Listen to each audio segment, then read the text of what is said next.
They're coming from an area of severe conflict. My God, I mean, how can these people even smile? But they do, and their resilience is phenomenal. The ladies have incredible skills. They know how to cook. They're excited to be able to bring this to Toronto. I'm excited for people to see how amazing this food can be.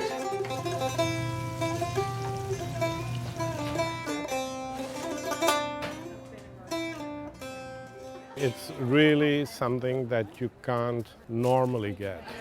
These are the home-cooked recipes of these women. They don't necessarily go by quantity or by volume or by yield. You know, when we tell them we need to make bread for 20 people, they just pour a bunch of flour into a container and say that's enough for 20 people. They don't know how much is actually in there. They just know that's enough for 20 people. We have to go and scoop it back out to figure out how much is actually there, right? Documenting the processes so that these things can be repeatable and consistent no matter who's cooking them.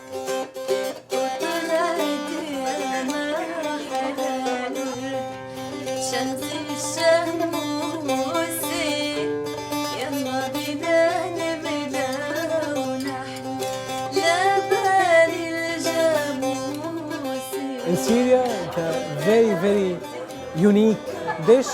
You can find it just in the houses, not in the restaurants. You know, we can take dishes from the houses to the public.